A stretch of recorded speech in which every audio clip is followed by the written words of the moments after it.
ఈ బిజినెస్ ఏదైనా మీ ఊర్లో ప్రమోషన్ చేయాలంటే అది సుమన్ టీవీతోనే సాధ్యం. ఇప్పుడే సంప్రదించండి. అందరికీ నమస్తే, అస్సలాముఅలైకుం, వందనాలు. ఈరోజు బిఆర్ అంబేద్కర్ గారి స్టాట్యూ దగ్గర ఆయన రాజ్యాంగాన్ని అమలు చేయకుండా రెడ్ బుక్ రాజ్యాంగాన్ని అమలు చేస్తున్న ఈ కూటమి ప్రభుత్వం ఏ విధంగా మహిళలకి అన్యాయం జరుగుతుందో, ఏ విధంగా మహిళలకి వాళ్ళు ఏది కూడా పట్టించుకోకుండా ఈ కూటమి ప్రభుత్వం ఉందో వాళ్ళని ఒకసారి నిద్ర లేపి అరే మహిళలు ఉన్నారు ఈ రాష్ట్రంలో అని చెప్పి నిజంగానే దేశ చరిత్రలో కూడా ఎక్కడైనా కూడా బిఆర్ అంబేద్కర్ గారి ఆశయాల్ని ముందుకు తీసుకెళ్ళడానికి, బిఆర్ అంబేద్కర్ గారు రాసిన ఆయన రాజ్యాంగాన్ని ముందుకు తీసుకెళ్ళడానికి మనం అందరం ఇచ్చేస్తుంటాం. కానీ ఇక్కడ మాత్రం రెడ్ బుక్ రాజ్యాంగం ఎవరికి ఇష్టం ఉంటే వాళ్ళని లోపల తీసుకెళ్ళడం, law and order first of all failure. ఎందుకంటే లా అండ్ ఆర్డర్ వాళ్ళ చేతిలో పెట్టుకొని ఆట బొమ్మల్లాగా ఆడుతున్న ఈ పోలీస్ యంత్రాంగం కానీ, లేకపోతే మహిళలను చూడకుండా ఈ పోలీస్ ఎవరిని పడితే వాళ్ళని జైల్లో తీసుకెళ్ళడం కానీ, ఈరోజు మీరు చూసుకుంటే కూటమి ప్రభుత్వం వచ్చిన తర్వాత ఎంతోమంది ఆడపిల్లల జీవితాలు నాశనమైన, ఎంతోమంది చనిపోయారు. వాళ్ళ గురించి ఎక్కడ పట్టించుకోవట్లేదే ఈ ప్రభుత్వం, వాళ్ళ గురించి ఎక్కడ మాట్లాడట్లేదే. ఏదున్నా కూడా డైవర్షన్ పాలిటిక్స్ మాత్రం చాలా చక్కగా చేస్తారు. అది ఇప్పుడు కూడా రుజువు అవుతుంది. సరే, ఒక సాక్షి రిపోర్టర్ మాట్లాడిన మాటలకి ఆయన్ని క్షమాపణ అడిగారు, ఆయన్ని జైల్లో తీసుకెళ్ళి, అదంతా బాగానే ఉంది. కానీ వాళ్ళ ఆఫీసుల మీద వెళ్ళి దాడి చేస్తారు. సాక్షి రిపోర్టర్ మాట్లాడిన దానికి మా అధినేత జగన్మోహన్ రెడ్డి గారికి అలాగే భారతమ్మకి ఏం సంబంధం ఉందని చెప్పి వీళ్ళని క్షమాపణ కోరుతున్నారు. వాళ్ళ మీద అబ్యూసింగ్ మాటలు మాట్లాడుతున్నారు. ముందు మీరు చూసుకోండి, ఒకసారి మీ చరిత్ర చూడండి. మీ కూటమి ప్రభుత్వం కానీ, టీడీపీ ప్రభుత్వం కానీ, చంద్రబాబు నాయుడు గారు కానీ, లోకేష్ గారు కానీ ఏ విధంగా ఆడవాళ్ళ మీద మాట్లాడటం, మీ నాయకులు కానీ రోజా గారి మీద మాట్లాడారు, భారతమ్మ గారి గురించి మాట్లాడారు, అలాగే రజనీ గారి గురించి మాట్లాడారు. ప్రతి ఒక్కళ్ళ గురించి ఎలా పడితే అలా మాట్లాడారు. వాళ్ళ మీద చర్యలు తీసుకోలేదే. ఇప్పుడు దాకా జరిగిన వాళ్ళ మీద, మొన్నగాక నిన్న జరిగిన అనంతపూర్లు లాంటి విషయంలో కూడా మీరు ఎక్కడ చర్యలు తీసుకోలేదే. మీకు దాని మీద దృష్టి లేదు. డైవర్ట్ చేయాలి ఎలాగైనా కూడా.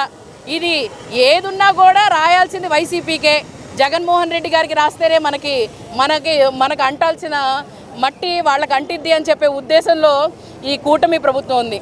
అందుకోసమే ఎక్కడ పడితే అక్కడికేమో ఆఫీసుల దగ్గరకో వాళ్ళ దగ్గర పంపించి అక్కడ ధర్నాలు చేయించడం చేస్తున్నారు. కానీ నిజంగానే మీకు చిత్తశుద్ధి ఉంటే, మహిళల మీద మీకు గౌరవం ఉందంటే, ఇప్పుడు దాకా జరిగిన అరాచకాల మీద ఒక్కసారి క్లారిటీ ఇవ్వండి. మాకు కూడా ప్రజలకు తెలిసింది. ప్రజల్ని ఒకసారి అడుగుతున్నాను, మీరు చూడండి, ఎక్కడ జరిగిన ఏ అరాచకం జరిగినా ఎక్కడ కూడా ఒక టీడీపీ నాయకుడు కానీ, లేకపోతే కూటమి ప్రభుత్వం కానీ దాని గురించి స్పష్టత ఇవ్వలేదు. కానీ ఒక మీడియాలో మాట్లాడిన మాటకి మాత్రం దేశమంతా రాద్ధాంతం చేయాలనే ఉద్దేశం. చేయండి, అది తప్పని మేము కూడా ఖండిస్తున్నాం. వైఎస్ఆర్సీపీ తరపు నుంచి మేము కూడా ఖండిస్తున్నాం. దానికి ఆయన క్షమాపణ కోరటం కూడా జరిగింది. కానీ ఇక్కడ జరుగుతున్న ఆడవాళ్ళ మీద అరాచకాల మీద మీరు ఎందుకు గొంతెత్తట్లేదని మేము అడుగుతున్నాం. దీని మీద గొంతెత్తండి. ఈ కూటమి ప్రభుత్వానికి మేము హెచ్చరిస్తున్నాం. మీరు ఈ విధంగా చేస్తూ ఉంటే మేమందరం రోడ్డు మీద ఇస్తాం. ఈరోజు మేము 100 మందే కావచ్చు, 200 మంది కావచ్చు, రాబోయే కాలంలో ఉండే కొద్దీ జన ఆదరణ జగన్మోహన్ రెడ్డి గారికి కాదు, మీరు చేసే అరాచకాలకి వాళ్ళకి బయటకు వస్తారు. ఎందుకంటే సేఫ్టీ లేదు. ముందు వరకు అనుకునేవాళ్ళు ఈ దేశంలో బీహార్లోనో ఎక్కడో అరాచకాలు జరుగుతున్నాయి, బీహార్లో ఏమో లా అండ్ ఆర్డర్ కరెక్ట్గా లేదని చెప్పి. నాకు తెలిసి ఫస్ట్ పొజిషన్ ఆంధ్రప్రదేశ్ వచ్చేటట్టుంది. మీరేదో అమరావతినో లేకపోతే ఆంధ్రప్రదేశ్ని ఫస్ట్ పొజిషన్లో తీసుకెళ్తామని చెప్తున్నారు. ఒక్కసారి మీరు చూసుకోండి, దేంట్లో ఫస్ట్ పొజిషన్లో వెళ్తుందని చూసుకొని మీరు తగిన చర్యలు తీసుకోవాలని, వాళ్ళ మీద ఎవరెవరు ఈ మీడియా సమక్షంలో చాలామంది అబ్యూజింగ్ మాటలు మాట్లాడిన వాళ్ళ మీద కూడా చర్యలు తీసుకోవాలని మిమ్మల్ని కోరుకుంటున్నాం. Thank you.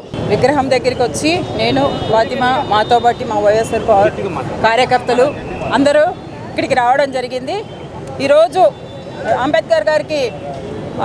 అంబేద్కర్ గారి రాజ్యాంగం కావాలి అని మేము కోరుకుంటూ ఈరోజు అంబేద్కర్ గారు కూడా ఒక రిప్రజెంటేషన్ ఇస్తూ, ఎందుకంటే ఈ అరాచకాల నుంచి అంబేద్కర్ రాజ్యాంగం మాకు కావాలని మేము కోరుకుంటున్నాము. అయితే మనం చూసుకుంటే ఈరోజు మహిళలకు ఎక్కడా కూడా స్వేచ్ఛ లేకుండా ఉండే పరిస్థితి ఉంది.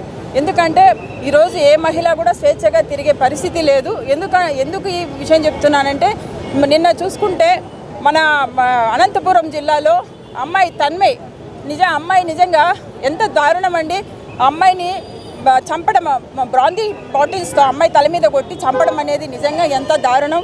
అదేవిధంగా అదే రోజు అంటే 6 రోజుల ముందు వాళ్ళ పేరెంట్స్ కంప్లైంట్ ఇచ్చారు, మా అమ్మాయి కనపడలేదు అని. అక్కడ పోలీసు వాళ్ళు నిర్లక్ష్యంగా సమాధానం చెప్తూ ఆ అమ్మాయిని అంటే ఆ రోజు వాళ్ళ అమ్మాయి ఎక్కడుందని ట్రేస్ అవుట్ చేసింటే ఈరోజు ఆ అమ్మాయి బతికేదని మేము ఈ సందర్భంగా తెలియజేస్తున్నాము. అదేవిధంగా అనంతపురం జిల్లాలో సత్యసాయి జిల్లాలో రామగిరి మండలంలో చూసుకున్నా కూడా ఒక 14 సంవత్సరాల మైనర్ బాలిక ఆ అమ్మాయి మీద కూడా 14 మంది 6 నెలలుగా అత్యాచారం చేస్తున్నారంటే ఆ కామందులను ఏమనాలి? సో ఇలాంటి వాటి అందరికీ కూడా శిక్షించాలని మేము కోరుకుంటున్నాం.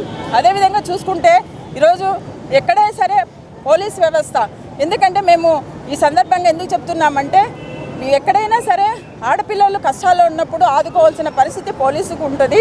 వాళ్ళు ఈ ఆంధ్ర రాష్ట్రంలో ఎన్ని హత్యలు జరుగుతున్నాయి, ఎన్ని అత్యాచారాలు జరుగుతున్నాయి, ఎన్ని దాడులు జరుగుతున్నాయని ఒక రివ్యూ అన్నా పెట్టుకొని ఖచ్చితంగా వాళ్ళకు న్యాయం చేయాలి.